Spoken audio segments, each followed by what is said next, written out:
Ho incontrato la mamma e i familiari, il papà è occupato in questo momento per motivi burocratici. L'ho portato il cordoglio da parte dell'amministrazione, di tutti i cittadini, dei suoi amici, della comunità di Ceggia tutta. È un sindaco sotto shock, affranto dal dolore, quello che torna dallo straziante incontro con la famiglia di Giuliano De Seta. Sta imparando a muoversi nel mondo del lavoro tramite la scuola, quindi è una cosa che ci lascia perplessi e ci fa anche pensare, insomma, su questi meccanismi. Giuliano era iscritto al quinto anno presso l'Istituto Tecnico Da Vinci di Portogruaro, indirizzo elettronica.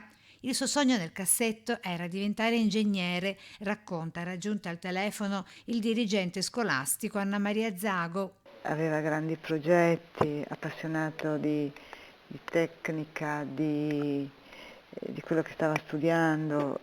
Come possiamo, c'è che parole, non ci sono parole se non esprimere proprio la nostra vicinanza alla famiglia e il dolore di tutta la scuola, la vicinanza ai compagni di classe. Oggi serrande abbassate nella casa di Via Bosco, qui a Ceggia, dove Giuliano era nato e viveva con il fratello più piccolo, mamma Antonella e papà Enzo. Famiglia che chiede alla stampa di rispettare questo incommensurabile dolore. Famiglia che dopo un anno di travaglio si era appena ripresa da un altro dramma, quello di un gravissimo incidente stradale cui Giuliano era scampato prendendo un volo aereo. Gli staremo vicini come comunità e cercheremo di guardare il futuro nel ricordo di Giuliano. Questo posso dire che la comunità di Ceggia sarà vicina alla famiglia come lo è l'amministrazione, come siamo tutti, come i suoi amici.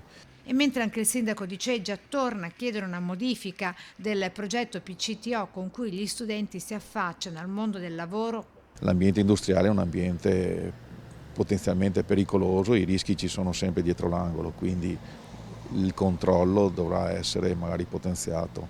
a Portogruaro il Da Vinci si sta già mobilitando nel ricordo di Giuliano. I rappresentanti degli studenti mi hanno chiesto che vorrebbero organizzare anche poi delle iniziative proprio in memoria, iniziative che insomma condivideremo, sentiremo anche insomma, il desiderio della famiglia.